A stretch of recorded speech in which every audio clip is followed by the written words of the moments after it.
नमस्कार। बिहार लोक सेवा आयोग द्वारा आयोजित इस विशेष पॉडकास्ट में आप सभी का स्वागत है और मैं हूं सिमरन। एकीकृत 70वीं संयुक्त प्रतियोगिता परीक्षा का परीक्षाफल दिनांक 20 जून 2026 को आयोग द्वारा प्रकाशित कर दिया गया था, जिसमें कुल 2027 अभ्यर्थियों ने सफलता प्राप्त की। सफल अभ्यर्थियों में बड़ी संख्या ऐसे अभ्यर्थियों की भी है जिन्होंने आर्थिक चुनौतियों, ग्रामीण परिवेश और सीमित संसाधनों के बावजूद सफलता हासिल की। इस दौरान सोशल मीडिया के विभिन्न प्लेटफॉर्म्स पर कई ऐसे विश्लेषक और कथित शिक्षकों द्वारा परीक्षा फल का लगातार विश्लेषण भी किया जा रहा था और अभ्यर्थियों को भ्रमित एवं गुमराह करने का भी प्रयास किया गया। सोशल मीडिया पर चल रहे ऐसे तमाम मुद्दे और कुछ महत्वपूर्ण सवालों पर चर्चा करने के लिए आज हमारे साथ मौजूद हैं भारतीय प्रशासनिक सेवा के वरिष्ठ पदाधिकारी एवं बिहार लोक सेवा आयोग के परीक्षा नियंत्रक श्री राजेश कुमार सिंह जी। सर, आपका बहुत बहुत स्वागत है। सर, परीक्षा फल आयोग द्वारा जब प्रकाशित किया गया उसके उपरांत देखा गया कि सोशल मीडिया पर कई कथित शिक्षकों और विश्लेषकों द्वारा परीक्षा फल का विश्लेषण किया जा रहा है और उस दौरान एक जो मुद्दा बहुत ज़्यादा देखने को मिला वो था English medium versus Hindi medium का। सर, तो बहुत सारे अभ्यर्थियों का सर ऐसा मानना था कि इंग्लिश मीडियम के अभ्यर्थियों को हिंदी मीडियम के अभ्यर्थियों की तुलना में आयोग में अधिक अवसर मिलते हैं। तो सर, इस पे आप क्या कहना चाहेंगे? सर, इसमें सबसे पहले मैं कहना चाहूँगा कि यूपीएससी की तरह बिहार लोक सेवा आयोग फॉर्म भरवाते समय मीडियम नहीं भरवाता है, इसलिए हमें खुद ही नहीं पता रहता है कि अगर फाइनल रिजल्ट निकला है तो उसमें कितने हिंदी मीडियम के छात्र हैं और कितने अंग्रेजी मीडियम के छात्र हैं। जो कोई भी ऐसा आंकड़ा प्रस्तुत कर रहा है केवल भ्रमित करने के लिए प्रस्तुत कर रहा है। जो डेटा हमारे पास नहीं है वो किसी शिक्षक या किसी छात्र के पास कैसे हो सकता है। आयोग कोई फॉर्म में ऐसा प्रावधान ही नहीं रखा है कि इंग्लिश हिंदी मीडियम भरा जाए। जिसमें सुविधा है अपना परीक्षा देता है। ये केवल भ्रांति फैलाने की कोशिश की जाती है। ऐसा कुछ नहीं है कि हिंदी मीडियम के लोग ज़्यादा आए, अंग्रेजी मीडियम के लोग कम आए। ये तो ब्लाइंड असेसमेंट होता है, कॉपी जांच होती है, उसमें जिसको जैसा मार्क्स मिलता है उस हिसाब से आता है। सर, सोशल मीडिया पर मैंने ये भी देखा कि अभ्यर्थियों का डिमांड था कि कितने जो अंतिम परीक्षा फल है उसमें कितने अभ्यर्थी जो हैं विभिन्न माध्यम से जो हैं सफल हुए हैं। तो क्या आयोग के पास कोई ऐसा डेटा है जिससे पता चल सके कि इंग्लिश मीडियम के कितने अभ्यर्थी सफल हुए हैं और हिंदी मीडियम के कितने अभ्यर्थी सफल हुए हैं? ऐसा कोई डेटा हमारे पास नहीं है। जैसा कि मैंने आपको बताया, ये डेटा तभी आ सकता है जब फॉर्म भरते समय हम इंग्लिश या हिंदी मीडियम भरवा लें अभ्यर्थी से। और दूसरा एक ही तरीका है कि 70वीं में 20,000 लोग अपियर हुए थे, तो 20,000 लोगों की कॉपी चेक करके आप मीडियम देखिए, तो ये कोई आंकड़ा पाने का तरीका नहीं है। हमारे पास ऐसा कोई आंकड़ा नहीं है। सर, एक सवाल और है कि सोशल मीडिया पर ऐसा भ्रम फैलाया गया कि आयोग द्वारा यह निर्देश दिया गया है कि एसी के पेपर में 70% से ऊपर किसी को भी मार्क्स नहीं दिया जाना है। तो सर, इस बात में कितनी सच्चाई है? ये सब केवल वही भ्रम फैलाने की बातें हैं। आयोग से ऐसा कोई सीलिंग नहीं लगाया गया कि इससे ऊपर मार्क्स नहीं दिया जाना है। 70% से ऊपर और 30% से कम मार्क्स देने पर वह प्रश्न हेड एग्जामिनर के लॉगिन में स्वतः चला जाता है। एग्जामिनर द्वारा 30% से कम या 70% से ऊपर मार्क्स दिया गया, वो हेड एग्जामिनर के लॉगिन में चला जाता है। हेड एग्जामिनर केवल इतना जांचते हैं कि जो मार्क्स दिया गया, जो अंक प्रदान किए गए, वो सही है। इसके अलावा आयोग की तरफ से कोई बाध्यकारी ये परिस्थिति नहीं दी गई है या कोई सीलिंग नहीं लगाई गई है कि 70% से ऊपर मार्क्स नहीं दिया जाना। बिल्कुल देते हैं लोग। कई लोगों को 75% मार्क्स आए हैं एसए में, या जिसमें सबसे ज़्यादा आरोप लगता है कि एसए में किसी माध्यम में कम मार्किंग की गई, किसी माध्यम में ज़्यादा मार्किंग की गई। ये सब बिल्कुल गलत बात है। तो सर, क्या यह अफवाह जो सोशल मीडिया पर चल रहा है कि हिंदी माध्यम के कंपेयर में जो इंग्लिश माध्यम के बच्चे थे उनको अधिक मार्क्स दिए गए हैं इस 70वीं की परीक्षा में, तो सर इस पे क्या स्टैंड है आयोग का? देखिए, हमारे पास एक ही डेटा इस संबंध में मिल सकता है। जैसे अभी 71वीं मुख्य परीक्षा की कॉपियों की जांच चल रही है।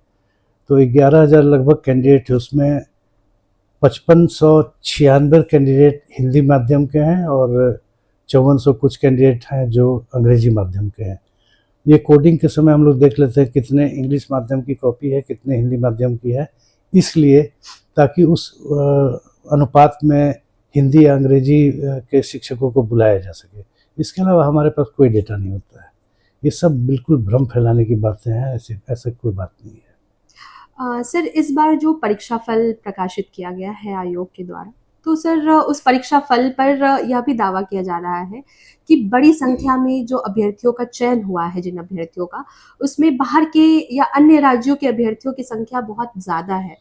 तो सर इसके बारे में मैं जानना चाहूँगी कि क्या सर इसमें अन्य राज्यों को अधिक महत्व दिया गया है? हमारे यहाँ देखिए, कॉपी जांच हो या इंटरव्यू हो, दोनों बिल्कुल ब्लाइंड असेसमेंट होता है। इंटरव्यू में जैसे कैंडिडेट खड़ा होता है इंटरव्यू बोर्ड के समक्ष, केवल उसका कोड और वो ग्रेजुएट है कि मास्टर डिग्री लिए हुए, इतना पता होता है इंटरव्यू बोर्ड को। इसके अलावा उसके बारे में कुछ भी नहीं पता होता है कि उसका नाम क्या है, पिता का नाम क्या है, किस जिला का रहने वाला है, किस कैटेगरी का, कुछ नहीं पता होता है। और हमारा इंस्ट्रक्शन होता है इंटरव्यू बोर्ड के सभी मेंबर्स को कि इन सब बातों को पूछने से परहेज करें। ज़्यादा से ज़्यादा ये पूछ सकते हैं कि किस सब्जेक्ट में ग्रेजुएट है या MA MSc किए हुए है, ताकि उससे संबंधित क्वेश्चन पूछा जा सके। ये बिल्कुल ब्लाइंड असेसमेंट होता है। कॉपी की भी उसी बात है। मुख्य परीक्षा की कॉपी क्वेश्चन वाइज जांच होती है।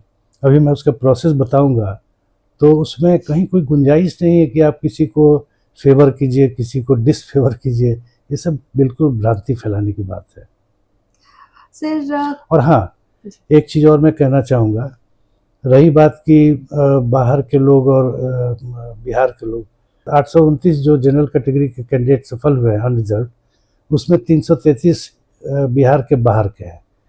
तो इसमें तो कुछ किया नहीं जा सकता। हमें तो ये भी नहीं पता होती कि इसकी कॉपी या इंटरव्यू बोर्ड में जो आ रहा है वो बिहार का रहने वाला कि बाहर का। रिजल्ट के समय हमको पता चलता है। तो ये आंकड़े तो हाँ, एक चीज़ अब हम लोगों ने किया था, प्रथम 100 जो सफल अभ्यर्थी हैं उसको हम लोगों ने देखा था कि कितने बिहार के बाहर के हैं, कितने बिहार के हैं। तो 69 कैंडिडेट बिहार के थे और 31 कैंडिडेट बिहार के बाहर के थे। ये डेटा हम लोगों ने निकलवाया था।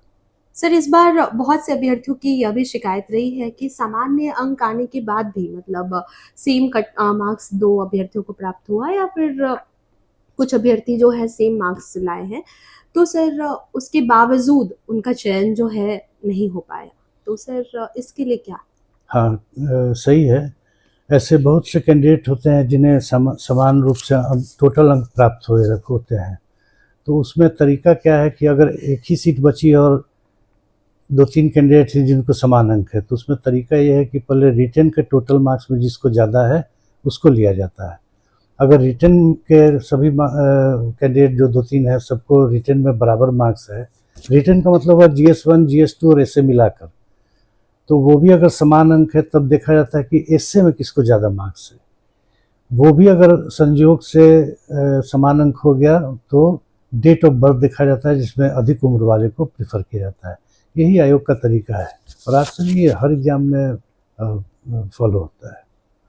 तो कई लोग को एक और मैं बात बता दूं, पीटी या मेन में अंतिम जो कट ऑफ मार्क्स किसी कैटेगरी का है उस पर जितने कैंडिडेट होते हैं उसको हम लोग ले लेते हैं।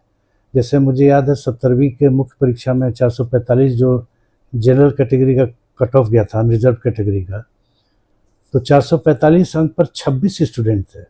मैंने गिना था 26 स्टूडेंट थे। तो मुख्य परीक्षा और पीटी में क्या होता है कि 26 को हम लोग ले लेते हैं। उसमें चूँकि सीट का लिमिटेशन होता नहीं है, लेकिन फाइनल रिजल्ट में सीट का लिमिटेशन होता है, इसलिए हम पहले देखते हैं कि एग्रीगेट मार्क्स किसका ज़्यादा है। वो अगर समान है तो फिर देखते हैं एसए में किसको ज़्यादा है, एसए भी अगर समान है तो डेट ऑफ बर्थ देखते हैं। यही तरीका है। सर, ऑन स्क्रीन मार्किंग प्रक्रिया क्या है और इसको अपनाने से क्या फ़ायदे हैं सर? ऑन स्क्रीन इवैल्यूएशन की प्रक्रिया पिछले 3-4 सालों से आयोग में अपनाई जा रही है। ऑन स्क्रीन प्रक्रिया अपनाने से कॉपी की जांच जल्दी हो जाती है और पैरवी या इस तरह की किसी चीज़ की गुंजाइश बिल्कुल ज़ीरो हो जाती है। ऑन स्क्रीन इवैल्यूएशन में पहले हम लोग क्या करते हैं कि सभी कॉपियों का रोल नंबर और नाम हटा करके कोडिंग कर देते हैं। डबली कोडेड रहता है कॉपी, उसके बाद उसकी स्कैनिंग की जाती है। पिछले मुख्य परीक्षा जिसकी अभी कॉपी जांच चल रही है उसमें 24 लाख पेजेस की स्कैनिंग हुई है, सब मिलाकर 11,000 स्टूडेंट हैं, लगभग 24 लाख पेज की स्कैनिंग हुई है। 70वीं में ये 32 लाख का आंकड़ा, 32 लाख से भी ज़्यादा का आंकड़ा था। तो स्कैनिंग के बाद हम लोग परीक्षकों को बाहर से भी बुलाते हैं और बिहार के भी परीक्षक रहते हैं। हर एक परीक्षक को अपने कंप्यूटर स्क्रीन पर सिर्फ एक क्वेश्चन दिखता है, पूरी कॉपी नहीं दिखती है, और ये भी रैंडमली असाइन किया जाता है। और एक प्रश्न में हम लोग कम से कम 4 परीक्षकों को लगाते हैं। हिस्ट्री या स्टैट वगैरह ऐसे सब्जेक्ट हैं जिसमें 6-7 भी लगाते हैं। एसए में तो हिंदी एसए में 14 परीक्षकों को लगाया गया था, इंग्लिश एसए में भी करीब 8 परीक्षकों को इस बार लगाया गया। तो कोई परीक्षक जैसे हिस्ट्री है, हिस्ट्री में 3 क्वेश्चन है। हिस्ट्री के 2 नंबर क्वेश्चन में सपोज हमने 6 परीक्षक को लगाया है, तो 11,000 स्टूडेंट अभी मुख्य परीक्षा दिए हैं। 11,000 में किसका क्वेश्चन हिस्ट्री का 2 नंबर किस एग्जामिनर के पास जाएगा, ये बिल्कुल कंप्यूटर द्वारा रैंडम निर्धारित होता है। परीक्षक को जैसे इंटरव्यू बोर्ड का मैंने बताया कि रैंडम असेसमेंट करना होता है, पर्सनालिटी टेस्ट करना होता है, उसी तरह बिल्कुल रैंडम उनके सामने क्वेश्चन है और उसका आंसर है, उसकी जांच उन्हें करनी होती। किस अभ्यर्थी का प्रश्न है ये सब वहाँ कुछ वो देख ही नहीं सकते हैं, तो वो जांच करते हैं, बाद में कंप्यूटर से उसको कॉपी वाइज फिर समायोजित कर लिया जाता है। और इससे फ़ायदा है कि हम अनइवैल्यूएटेड कॉपी और इवैल्यूएटेड उत्तर पुस्तिका दोनों ही स्टूडेंट के लॉगिन में डाल देते हैं, माने स्टूडेंट अपना देख सकता है, प्रिंट आउट कर सकता है। तो एक फ़ायदा तो है कि स्कैनिंग करके और इवैल्यूएटेड अनइवैल्यूएटेड कॉपी हम उसके लॉगिन में डाल देते हैं। ये कम ही आयोग में इतना पारदर्शी व्यवस्था है कि हम स्टूडेंट को देखने देते हैं कि हाँ भाई आप देख लीजिए क्या आपको मार्क्स आया है। और रिजल्ट निकालने के पहले करीब 20-22 दिन स्क्रूटनी का काम चलता है, वो भी इम्पॉर्टेंट है। इसीलिए आप ये देखेंगे कि रीटोटलिंग या किसी क्वेश्चन को अनइवैल्यूएटेड छोड़ दिया गया, ऐसा कभी शिकायत नहीं आती है। तो ऑन स्क्रीन से सबसे बड़ा फ़ायदा है कि पैरवी की गुंजाइश तो 0 हो जाती है, और सबसे बड़ी बात है कि स्टूडेंट को उनके लॉगिन में मिल जाता है देखने के लिए, स्कैनिंग करा कर ही हम लोग देते हैं। तो ये अच्छा है, आयोग के लिए भी अच्छा है कि स्टूडेंट के लॉगिन में देते हैं, पारदर्शी एक प्रक्रिया है। क्योंकि मुझे जहाँ तक पता है बहुत कम आयोग हैं जो स्टूडेंट के लॉगिन में मुख्य परीक्षा की भी कॉपी दे देते हैं। हम लोग तो अनइवैल्यूएटेड भी दे देते हैं कि स्टूडेंट देख ले कि कोई पेज ब्लर स्कैन नहीं हुआ है, कोई पेज छूट नहीं गया है। होता है जहाँ 24 लाख 35 लाख पेज की स्कैनिंग हो रही है तो एक आध पेज ब्लर आ जाता है, तो तुरंत स्टूडेंट मेल करता है, उसको हम लोग फिर कॉपी निकलवा के रीस्कैन करा देते हैं। तो सर क्या ये ओएसएम की जो प्रक्रिया है अन्य आयोगों में भी अपनाई जाती है?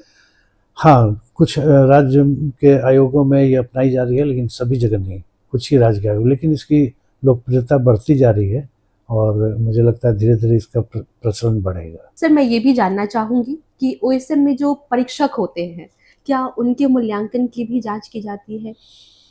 हाँ, ये एक दूसरा फ़ायदा ये है कि अगर आप ऑन स्क्रीन इवैल्यूएशन नहीं करा रहे हैं तो कौन परीक्षक कितना अंक दे रहा है ये हम लोग इवैल्यूएट करना मुश्किल हो जाएगा। लेकिन ऑन स्क्रीन इवैल्यूएशन में ग्राफिकली हम लोग हर सप्ताह या 10 दिन पर ये भी देख लेते हैं, ग्राफ के रूप में हमारे सामने आता है कि मान लीजिए कि 38 अंक का एक क्वेश्चन है, तो उसमें कोई परीक्षक अधिकतम 30-32 दे रहा है और न्यूनतम 24-25 दे रहा है अगर लिबरल है। तो कोई बहुत स्ट्रिक्ट एग्जामिनर है तो वो अधिकतम 25 दे रहे हैं और न्यूनतम 16 या 17 दे रहे हैं। तो वो हम लोग ग्राफिकली देख लेते हैं और फाइनली दोनों परीक्षक को बुला करके जो ज़्यादा लिबरल हैं कि नहीं आप थोड़ा स्ट्रिक्ट होइए, जो ज़्यादा स्ट्रिक्ट है उनको थोड़ा लिबरल होइए, ताकि एक समान ये देखिए एक ही क्वेश्चन को 5 अलग अलग आदमी को आप दे दीजिए जांच करने, तो ये तय बात है कि पाँचों अलग अलग अंक देंगे, एकदम समान अंक दें ये बहुत रिमोट पॉसिबिलिटी है, मगर उसको भी इक्वलाइज करने के लिए हम लोग ये ग्राफिकल एनालिसिस करते हैं और संबंधित परीक्षकों को सुधार करते हैं। जैसे एक चीज़ और बता दूं, मैं इसी क्रम में 70वीं मुख्य परीक्षा में एक परीक्षक ने हिस्ट्री के क्वेश्चन में 0 अंक दे दिया काफ़ी सारे लोगों को। ये हम लोग के डेटा एनालिसिस से ही पता चला, जबकि हम लोग मान के चलते हैं कि पीटी परीक्षा कंप्लीट करके आया हुआ स्टूडेंट 0 अंक पाने का हकदार नहीं होता। हो सकता है कि साइंस का स्टूडेंट है, आर्ट्स का बिल्कुल किसी प्रश्न का नॉलेज ना हो, या आर्ट्स का स्टूडेंट है, साइंस का कोई कठिन प्रश्न आ गया तो नहीं लिख पाया। तो ऐसा मतलब रिमोट पॉसिबिलिटी नहीं है, लेकिन 0 अंक को हम लोग अवॉइड करते हैं और ये देख लेते हैं कि बहुत ज़्यादा। तो उसमें एक परीक्षक थे जिन्होंने 200 लोगों से भी ज़्यादा बच्चों को 0 अंक प्रदान कर दिए। तो उसका हम लोगों ने री एग्जामिन कराया दूसरे एग्जामिनर से, दूसरे एचई से, तो उसमें अंक बढ़े, तो उस परीक्षा को हटा भी दिया गया है। तो ये सब चीज़ें हम लोग ग्राफिकली देख लेते हैं। मतलब एक्शंस भी लिए बिल्कुल जाते हैं ऐसा नहीं कि परीक्षक जो भी जांच दिए हम सीधे रिजल्ट निकाल दिए। स्क्रूटनी होती है कि परीक्षक द्वारा कोई अनइवेलुएटेड क्वेश्चन नहीं छोड़ दिया गया, टोटलिंग में कोई गड़बड़ी नहीं हो गई मैंने, और भी जिस प्रश्न के आगे अंक देना है उसी प्रश्न के आगे उन्होंने अंक दिया है। छोटी बड़ी और भी बहुत सी चीज़ों को हम लोग देखते हैं। 0 अंक वाले को भी देखते हैं। 0 अंक देने से मना ही नहीं है, उसकी रीचेकिंग करा लेते हैं दूसरे एग्जामिनर से कि हाँ अगर 0 अंक पाने का हकदार है, दूसरा एग्जामिनर भी कहता है तो ठीक है। लेकिन उस एग्जामिनर का जो 70वीं में मैं बता रहा हूँ, उन्होंने 200 से ज़्यादा स्टूडेंट को 0 अंक दे दिए थे, जिसकी दोबारा जांच कराने पर लगभग सारे स्टूडेंट के अंक 1 से लेके आगे तक बढ़ गए थे। सर एक सवाल और है कि 70वीं संयुक्त प्रतियोगिता परीक्षा का जो है परीक्षा फल प्रकाशित किया हुआ 1 महीने से ऊपर का वक्त हो गया है सर, और जो अभ्यर्थी के अंक हैं वो भी रिजल्ट दे दिया गया है उनको, लेकिन सर मूल्यांकित कॉपियां कब तक उनको मिल जाएंगी? अभी ये मिड अगस्त में हम लोग जारी कर देंगे। एक्चुअली अभी कई काम साइमल्टेनियसली चल रहे हैं। हमें अगस्त माह में कई रिजल्ट निकालने हैं। 71वीं की मुख्य परीक्षा की कॉपी की जांच चल रही है, 72वीं पीटी की तैयारी भी चल रही है, तो थोड़ा सा टाइम लगेगा, लेकिन मिड अगस्त में हम लोग इवेलुएटेड कॉपी भी स्टूडेंट को दे देंगे। सर रिजल्ट को लेकर के भी अभ्यर्थियों का प्रश्न रहा है, तो सर एसओ और डीएसओ इनके रिजल्ट का क्या है? एएसओ और डीएसओ नहीं, जिला खेल पदाधिकारी, सहायक पर्यावरण वैज्ञानिक, स्टेनोग्राफर, बहुत सारी परीक्षाएं हैं। मुझे याद पड़ता है 7 रिजल्ट हमें देने हैं। अगस्त में हमारा रिजल्ट देने का ही महीना है, तो अगस्त में ये 6-7 रिजल्ट आ जाएंगे। तो सर विशेष शिक्षक के अभ्यर्थी जो हैं वो भी रिजल्ट के लिए बहुत वक्त से क्वेरी कर रहे हैं, तो सर उनके रिजल्ट नहीं, क्या अगस्त में है? विशेष शिक्षक में कुछ कठिनाई है। उसमें सबसे बड़ी कठिनाई है कि कोई 3 ऑप्शन भरना था अभ्यर्थी को, मगर ज़्यादातर अभ्यर्थियों ने 9 के 9 ऑप्शन भर दिए हैं। तो हम लोग पोर्टल खोल रहे हैं, उसकी तैयारी चल रही है। फिर से उन्हें कोई 3 ऑप्शन जिसके लिए वो एलिजिबल है, अपने ग्रेजुएशन या इंटर उन्होंने जिस सब्जेक्ट में किया है उसके लिए वो अधिकतम 3 ऑप्शन देने के लिए एलिजिबल है, लेकिन सभी ने 9 भर दिया है। अब है क्या कि मान लीजिए प्रथम 3 हम अगर ऊपर से चुन ले जो उन्होंने भरा है, केस ये भी संभावना थी, और मान लीजिए उसमें क्वालिफाई नहीं कर रहे तो उनका रिजल्ट होते हुए भी नहीं हो पाएगा। तो हम फिर से पोर्टल खोलने जा रहे हैं, फिर से उनका ऑप्शन लिया जाएगा, उसके बाद रिजल्ट प्रकाशित किया जाएगा। सर टीआरई 4 की अधियाचना क्या आयोग को प्राप्त हो गई है? हाँ, टीआरई 4 की अधियाचना हमें प्राप्त हो गई है। उसमें थोड़ी सी त्रुटि है, उसको हम लोग आज ही शिक्षा विभाग को लिख रहे हैं, और वहाँ से त्रुटि निराकरण के बाद प्राप्त हो जाएगा तो आगे की हम लोग कार्रवाई करेंगे। तो लगभग सर अगर कोई एस्टिमेटेड टाइम अगर लेकर चले कि कब तक चले आ जाएगी अधियाचना? ये तो निर्भर करता है कि कितने दिन में शिक्षा विभाग अधियाचना को सुधार करके भेज देगा।